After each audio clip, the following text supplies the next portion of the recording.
Mga kasayan, yung nakaraan naglagay tayo ng ng park light dun sa sidecar ng TMX Alpha 125. Ngayon kasayan, magpapalit tayo ng ito. Magpapalit tayo ng park light, ito. Kulay yellow pa siya kasi bulb pa siya, Yung niya, yung pinaka headlight niya napalitan na. Kaya papalitan natin itong park light dito sa harap, tapos itong sa may likuran tail light. Pag nagpe-preno daw siya, kumukurap yung niya, yung park light niya. Tsaka yung nasa harapan kasi mas malakas yung niya, mas malakas yung kanyang yung kanyang konsumo kasi bulb pa siya. Papalitan natin ng LED. Ito yung papalit natin. Ito yung sa harap, as ito sa likod. Madali lang to kasi hindi mo na kailangan pumunta pa ng motor shop. Kaya-kaya mo na itong i-DIY. Ito yung konsumo niya kasi pagka testing natin yung niya Ito siya bali naka pa yung taillight natin, ayan. Pag nagbukas tayo, ayan, 12.6. Tapos pag nag-brake tayo,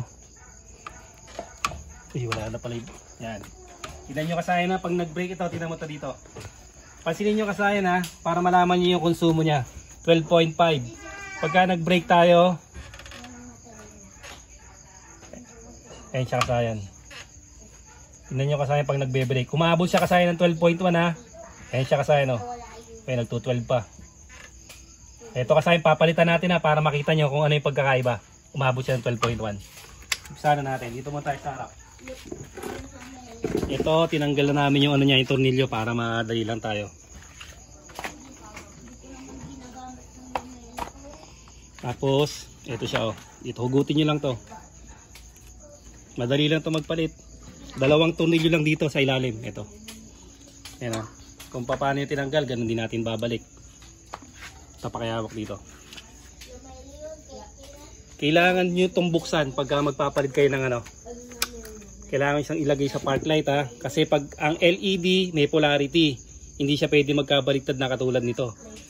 Ito kahit anong lagay pwede. Iilaw. Pero ito pagka nagkabaliktad ka, hindi siya iilaw. Pag baliktad, hindi siya iilaw kasi meron siyang polarity. Pag di umilaw, babaliktarin mo lang siya. Ito na ngayon yung pagkakaiba. Makikita nyo na agad yung pagkakaiba niyan.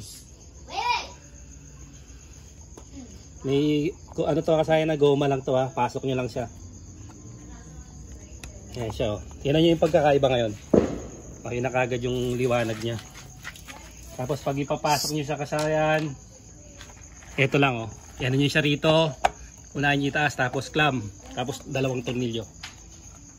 Dalawang tornilyo siya kasayan sa ilalim Ito siya Ganon din yung pagtanggal niya kasayan Simple lang siya pagka Yan.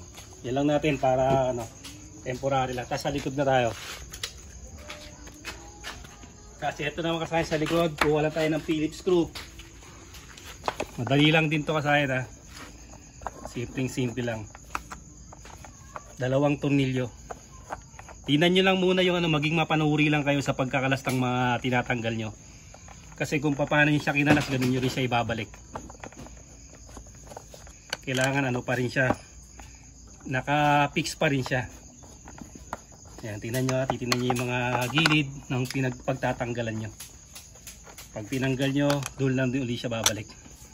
Ayan, tingnan nyo Ayan, tapos ito, papunta lang sa kaliwa. Tulak, papunta sa kaliwa. Okay, tanggal na.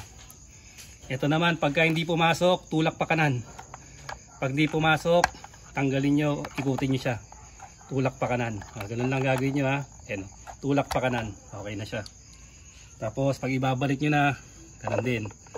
Pasok nyo ulit sa kanal. Ayan, pag nakakanal na, dalawang tornilyo.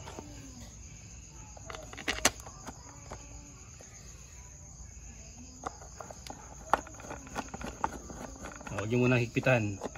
Kailangan sabay papasok yung dalawa.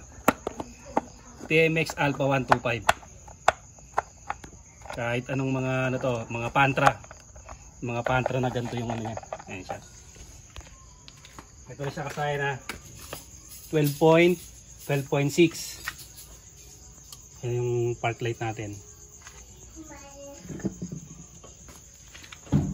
Tapos pag magbe-brake tayo, ayun siya kasayan, no? Tingnan nyo kasayan, 12.4, 12.3. Kasi kasayan masyado mas mabigat yung load ng valve kaysa yung kinabit natin.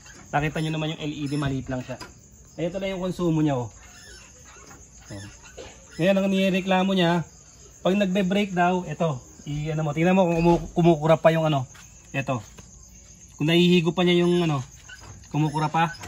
Hindi na to. Lumalabo pa. Ang signal light natin kung lalabo pa. Ayan, brake. Malabo pa. Hindi na din to. Oh. Ayan siya kasayan, naka-signal light pa yan ha. Tapos naka-brake light tayo ha. Ayan siya oh. Naka-brake light, naka-signal light. Pero yung nireklamo yan, hindi na kumukurap. Ganun lang kasayan yung pagpapalit ng ano. Para hindi niya mahigop yung ano. Mahigop yung power, yung ano ng battery. Dahil naka LED na siya, mahina na ang konsumo. Ngayon kasayan, abangan nyo yung power up line, susunod namin dito. Hanggang dito na lang mga kasayan. Salamat sa panonood.